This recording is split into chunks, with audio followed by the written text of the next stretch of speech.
One Kewan TV1. Ustadz Irwan Saifullah, kita punya keinginan sebenarnya sinergitas di antara tokoh dan ulama itu semakin kuat tanpa memperhatikan latar entitas dari manapun, karena ini adalah problem yang menjadi tanggung jawab kita semuanya. Problem bangsa dan negara kita ini adalah problem kita semuanya, terutama arah ke depan, masa depan, nasibnya rakyat ini, nasibnya masyarakat ini. Tentu ini adalah harapan kita semuanya. Sebagaimana ini Ustadz Irwan Saifullah, bangunan komunikasi yang dijalin di antara para tokoh dan para ulama yang harusnya menjadi komponen yang memimpin kontrol terhadap penyelenggara negara yang dilakukan oleh para penyelenggara negara dipenuhi dengan, kalau istilahnya Bang Marwan itu corporate and state crime gitu, dan itu didokumentasikan oleh teman-teman LSM sebagai the regulator and capture, bacakan perundang-undang legitimasi produk kebijakan melalui pintu penyusunan produk perundang-undangan dalam konteks lawmaking proses. Silakan Ustaz Irwan Saifullah. Assalamualaikum warahmatullahi wabarakatuh. Waalaikumsalam warahmatullahi wabarakatuh. Alhamdulillah, barakallah, walhamdulillahirabbil alamin. Ya, pemirsa YouTuber Perjuangan dan juga para tokoh ya, yang juga sesepuh advokat juga. Alhamdulillah, kita bersyukur pada Allah Subhanahu wa taala ya, bahwa kita terus meyakini dari seluruh penjelasan tadi bahwa langkah perjuangan untuk menjadikan Indonesia lebih baik ini ya semakin cerah dan semakin jelas dan semakin gamblang. Kenapa demikian? Karena tentu yang pertama adalah problem yang ada di negara ini sudah sangat jelas. Demikian juga solusinya. Ya, tidak perlu ya profesor, doktor ya, apalagi luar biasa sepuh kita ini mantan pimpinan KPK, tidak perlu ya, rakyat juga sudah mengetahui dan menyadari ya, sebagaimana judul kita ini ya, sumber negara kita ini tidak ada lain adalah karena banyaknya ya skandal dan juga ulah kebijakan jahat yang dilakukan oleh rezim Jokowi yang sangat kapitalis dan juga radikal. Ya, tadi sudah dijelaskan bagaimana kasus Rempang, kasus Wadas, kasus juga PIT2 dan juga PSD, dan juga kasus-kasus PSN yang lain. Ya, banyak sekali yang nyata-nyata bahwa semuanya itu ya dieksploitasi oleh oligarki. Nah, mungkin saya menambah satu lagi nih, Kak Salam ya, skandal besar juga yang dilakukan atau kebohongan Pak Jokowi ini adalah pemerintahan Pak Jokowi ini dinarasikan bahwa dia ini pemerintahan yang paling sukses ya, dengan tingkat kepercayaan 75,6%, bahkan ada media yang itu sekitar 80%. Luar biasa ini adalah kebohongan yang luar biasa dan ini termasuk kejahatan ya. Maka benar juga tadi mungkin ya yang disampaikan oleh Bang Abdullah Hemahua tadi, Pak Jokowi ini minimal kalau diadili, dihukum itu minimal hukuman mati ini.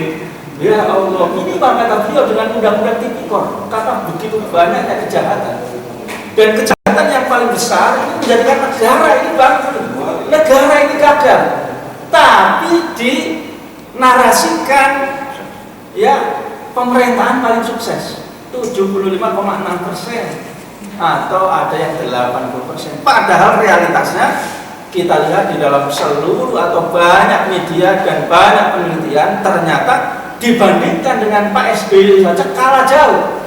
Ya, bisa kita lihat pertumbuhan ekonomi selama 10 tahun Pak Jokowi, ternyata pertumbuhannya itu paling tinggi hanya 4,3%. Sedangkan Pak SBY itu bisa 5,7% pertumbuhan ekonomi 10 tahun. Pertumbuhan industri manufaktur karena gencar ya, gencar infrastruktur pembangunan dikatakan sukses. Ternyata pertumbuhan industri manufaktur selama 10 tahun itu hanya 3,6%. Sedangkan Pak SBY yang tidak banyak infrastrukturnya ternyata 4,7%. Ya, luar biasa. Apalagi juga tingkat konsumsi masyarakat ini rendah, yakni hanya sekitar rata-rata ya 3,8% saja. Sedangkan di era Pak SBY ya 5%. Jadi sangat rendah sekali tingkat konsumsi yang katanya naik meroket ekonomi itu ya. Demikian juga apalagi kalau disorot tingkat hutang selama 10 tahun ya, maka digelari raja hutang Pak Jokowi ini, yakni sekitar 8.502,6 triliun dengan rasio ya hutang itu sudah 40%. Padahal di era Pak SBY itu cuma 2.608 ya triliun saja dengan rasionya 24,7%. Ya, luar biasa. Ya, demikian juga yang dikatakan kemiskinan itu menurun. Ternyata ya lambat sekali penurunan kemiskinan, selama 10 tahun itu hanya sekitar 2% saja. Padahal bansosnya sudah sekitar 3.000 sampai 3.500 triliun. Sedangkan di era Pak SBY itu bansosnya hanya sekitar 605 triliun saja. Tapi tingkat penurunan kemiskinan ternyata sampai sekitar 5,7%. Apalagi ditambah ya rupiah kita juga sekarat masih di level 16.000 saja.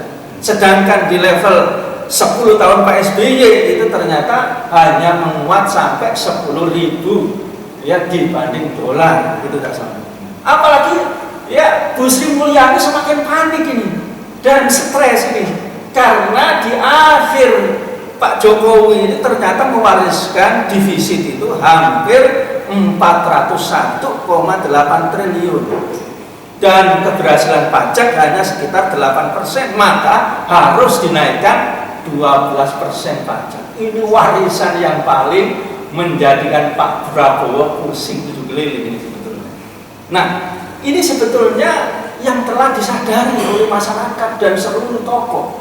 Maka kalau kita lihat ya masa depan perjuangan kita ini tetap cerah dan tetap terus meningkat ya perjuangan ini. Karena yang pertama dari berbagai macam situasi itu menyadarkan yang pertama ya para ulama, para habaib, para tokoh, para advokat, bahkan purnawirawan jenderal, bahkan juga TNI aktif, polisi jenderal aktif, guru besar, mereka juga secara fitrah manusia menyadari, maka mereka berjuang. Banyak mereka ini yang juga mewakafkan dirinya siap mati. Apalagi pejuang para ulama, tokoh-tokoh Islam.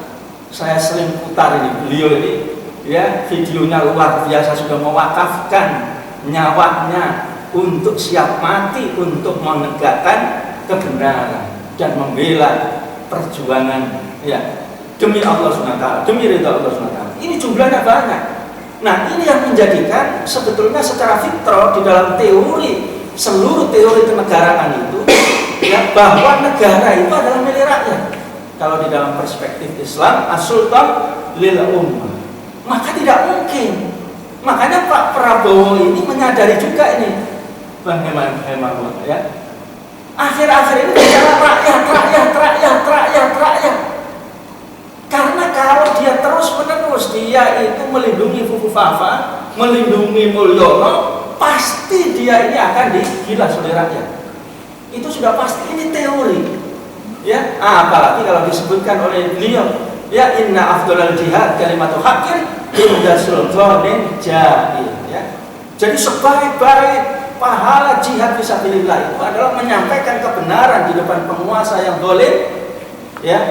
Nah, itu pahalanya lebih tinggi daripada jihad fisabilillah. Nah, ini realitas ya, kebangkitan rakyat. Ya, kalau dulu memang kita berjuang langsung melawan ya Belanda.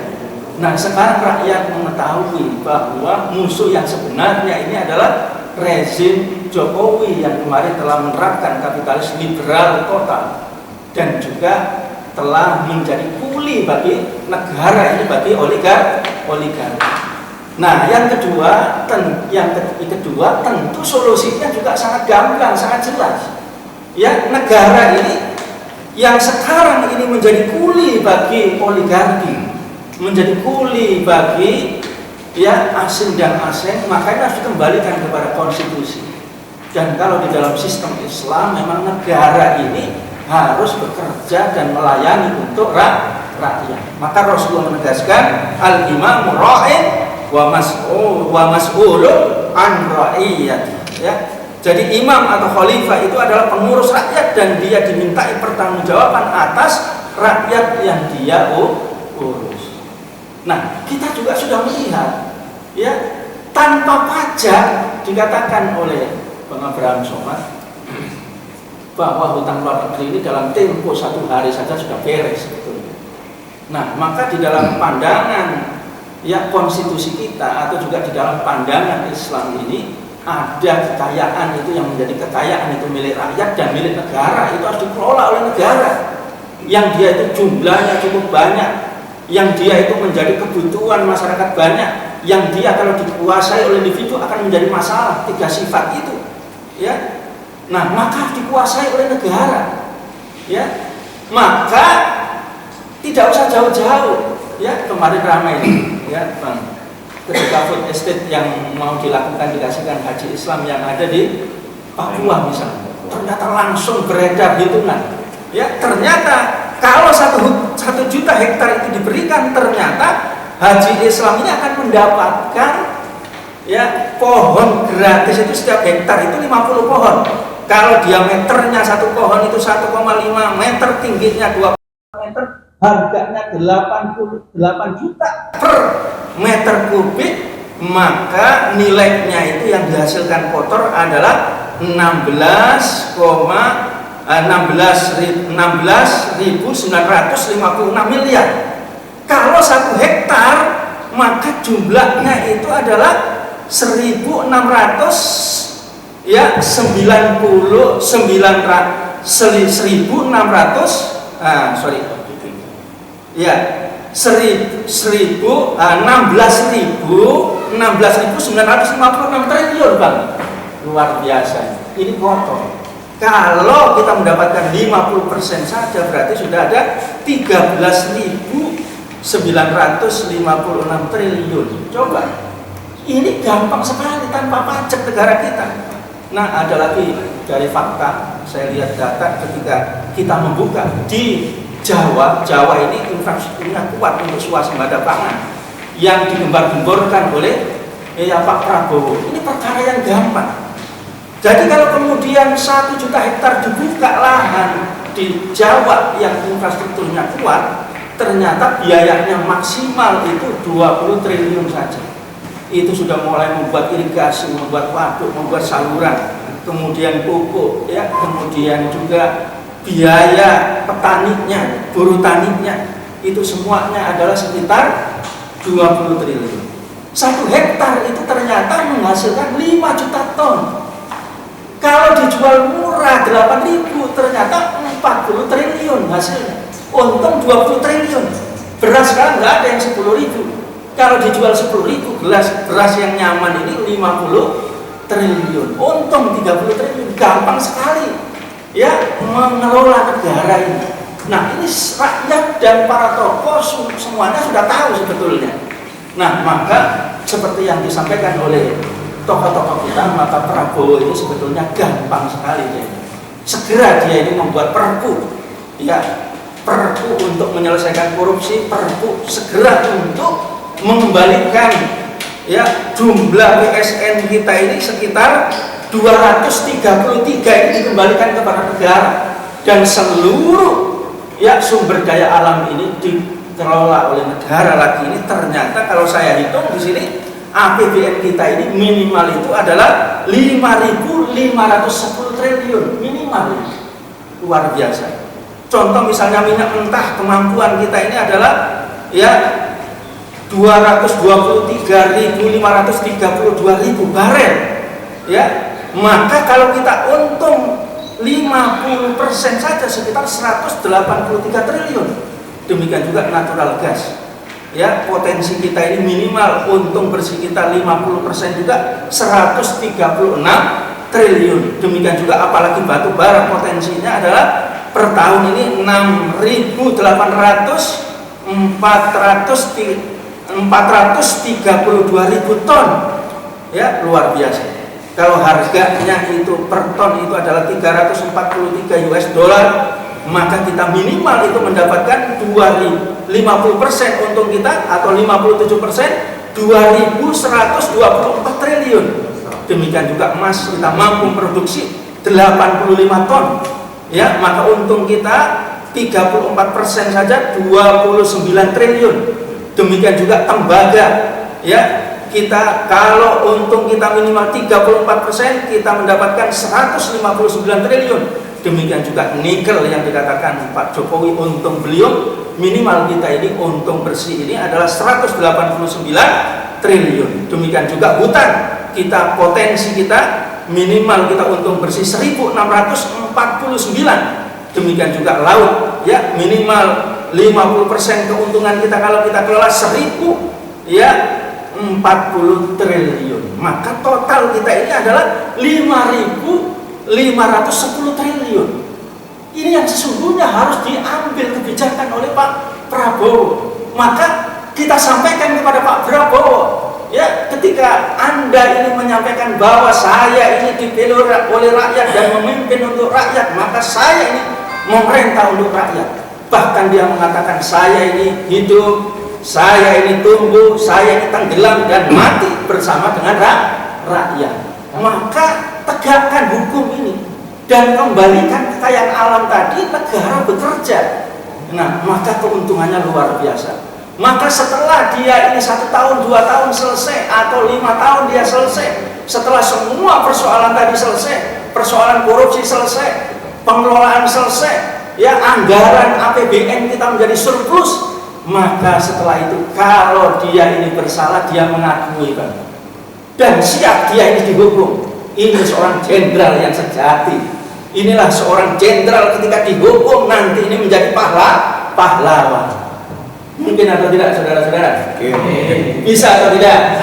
Paham atau tidak? Nah, ini saya pikir catatan Pak Cak Slamet ya. Jadi masih gampang dan sangat jelas, dan perjuangan ini ya sangat panjang dan insya Allah masa depan masih cerah. Demikian dari saya. Ya, terima kasih Ustadz Irwan Saifullah.